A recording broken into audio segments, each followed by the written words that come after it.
Familia, ¿cómo estamos? Bienvenidos a un día más, la lección número 10. Y la lección número 10 hoy quiero hablar de un tema muy personal. Probablemente se va a separar en dos videos. Esta será la primera parte y después la otra parte, para que no se hagan tan largos realmente los videos. ¿Listo? Ya saben que se me hace complicado hablar poco realmente, porque quiero compartir demasiadas cosas a la vez. Pero el día de hoy vamos a hablar de un tema muy serio y que yo he experimentado con carne propia y he vivido, y estoy muy seguro que mucha gente está por ese proceso también y lo está viviendo. Y hoy vamos a hablar de la depresión, ¿vale? La depresión tiene mucho significado realmente. Hay depresiones físicas, hay depresiones emocionales, hay síntomas que son mucho más emocionales, mentales, hay otros síntomas que atacan directamente a nuestro cuerpo, a nuestro nivel de energía, al cómo percibimos, al cómo socializamos con la gente. Pero tenemos que entender que la depresión es un proceso completamente autoinducido. ¿Eso qué quiere decir? Que la depresión somos nosotros mismos los que le damos el valor a todos los malos pensamientos y todos los pensamientos disruptivos que entran a nosotros. Todos los problemas que percibimos y todos los pensamientos que nos opacan y que realmente llegan a interrumpir nuestra paz, nosotros decidimos darles valor e importancia. Entonces tenemos que entender la depresión como un proceso en el cual nosotros mismos nos inducimos a él. ¿Listo?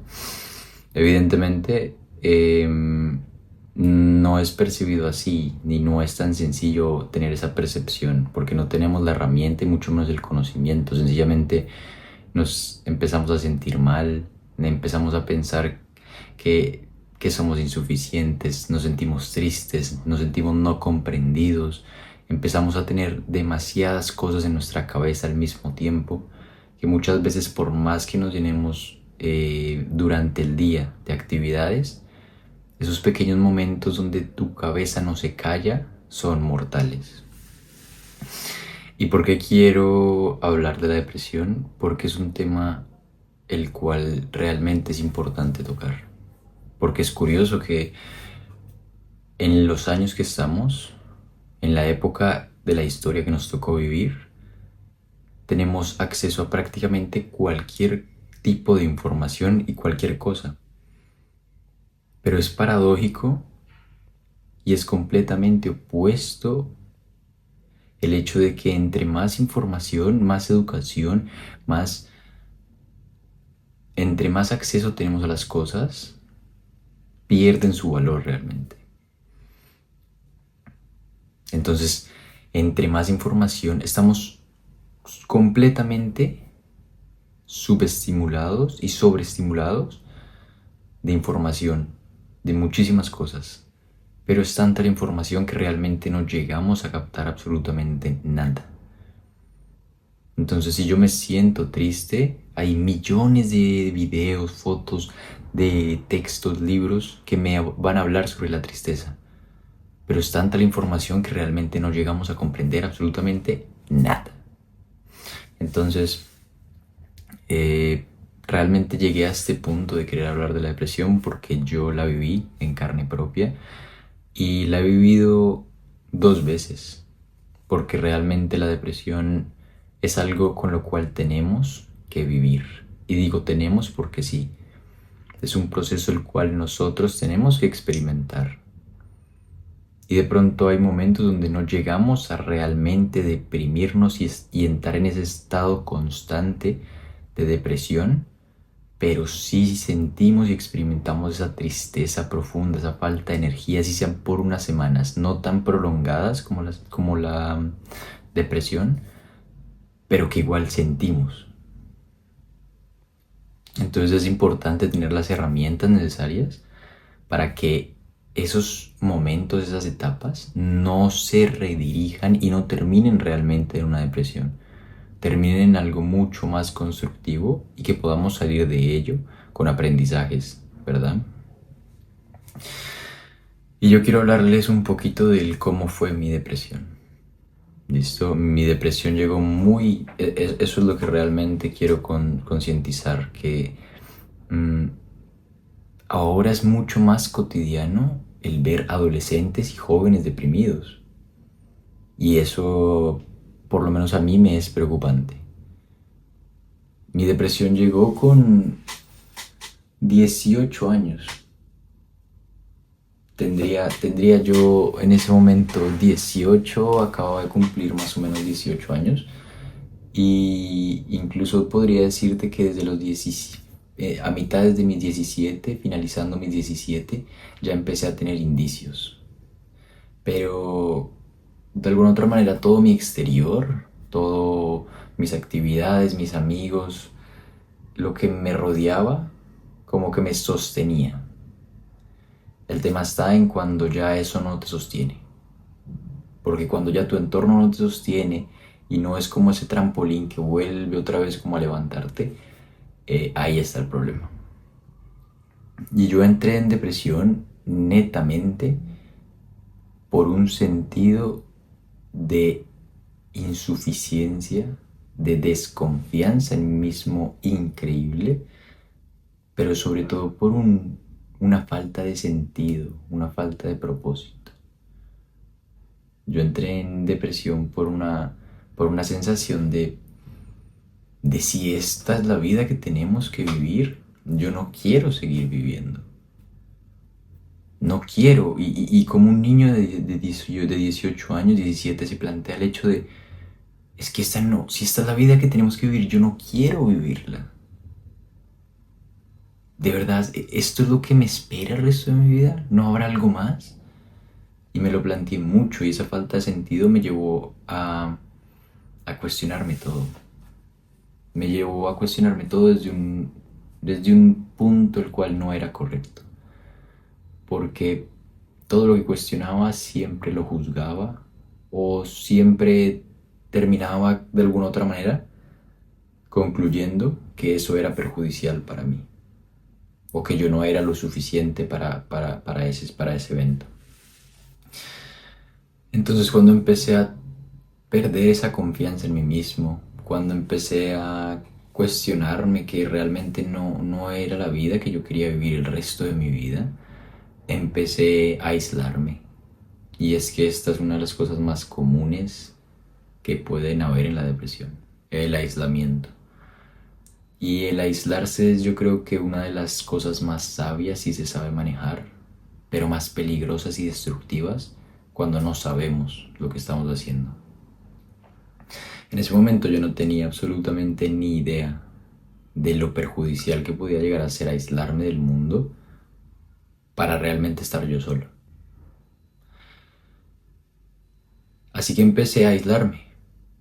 Empecé a dejar de ir al colegio, empecé a dejar de ir a mis clases, a dejar de ir a mis entrenamientos, empecé a dejar de salir con mis amigos, empecé a distanciarme de mi hermano, de mi mamá, en una búsqueda netamente de quién era yo y de sentido, de darle realmente un sentido a mi vida, porque eso no era lo que yo quería vivir.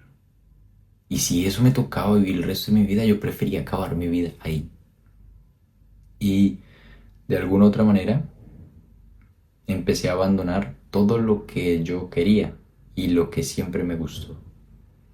Así que dejé el colegio, dejé mis cursos de idiomas, dejé el deporte, porque el deporte siempre me llenó y siempre fue algo lo cual, una escapatoria y un polo a tierra para mi estrés, mi ansiedad, mi depresión, siempre fue un tranquilizante. Y cuando ya ni siquiera el deporte te tranquiliza, sino se vuelve un problema y un estrés y un motivo más de tristeza y ansiedad, lo abandoné también. Así que abandoné el colegio, abandoné mis cursos de idiomas, abandoné el deporte que había practicado en el cual yo me veía profesionalmente y en el cual tenía un recorrido ya muy amplio y sencillamente por mis temas personales no decidí abandonar. Dejé la pareja que tenía en ese momento porque le hice mucho daño a ella. Pero mucho daño en el sentido de no físico ni verbal, porque no soy esa clase de persona, pero le hice mucho daño emocional. Porque cuando tú estás perdido, cuando no sabes quién eres, cuando no sabes lo que realmente te gusta, lo que realmente te apasiona, es muy difícil expresar cariño, es muy difícil expresarle cariño a otra persona. Y yo poco a poco fui distanciándome de ella, pero de alguna u otra manera la fui dañando también. Porque a ella fue de las pocas personas a las cuales yo le empecé a expresar lo que sentía. Y desde un punto en donde yo no tenía o veía una salida. ¿Por qué? Porque para mí mi mundo ya se había tornado completamente oscuro y no veía que se pudiese vivir de una manera distinta. Por ende, la única solución era sencillamente terminar ahí. Porque no quería seguir viviendo ese tipo de cosas. Entonces imagínate tú, mi pareja con lo que cargó, sabiendo que de pronto el día de mañana ese buenos días que yo todos los días le escribía ya no estaría. Es un nerviosismo y es una ansiedad constante. Entonces yo creo que la dañé no mucho realmente, pero sí llegué a afectarla emocionalmente.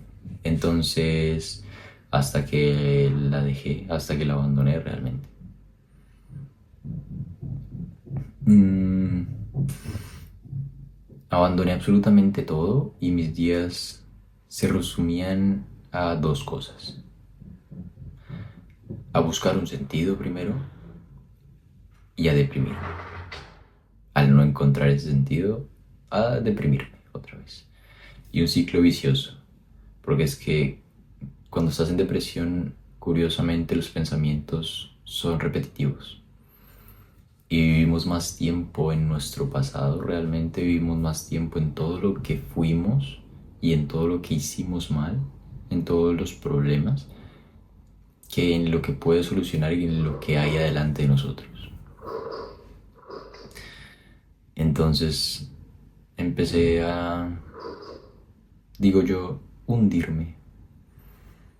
Empecé sencillamente a caminar un camino el cual lo, su único destino era finalizar mi experiencia vital en este mundo.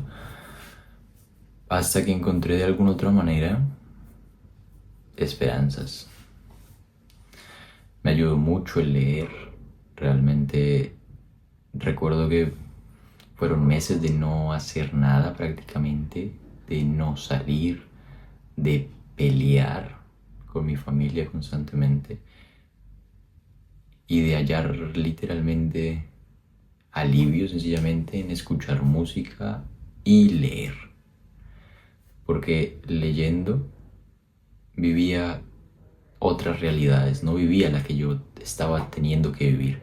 Entonces de alguna manera u otra me servía como método de huida a la realidad que yo estaba viviendo en ese momento. Eso es muy dañino. Huir de la realidad es muy dañino. Pero a mí de alguna otra manera me sirvió.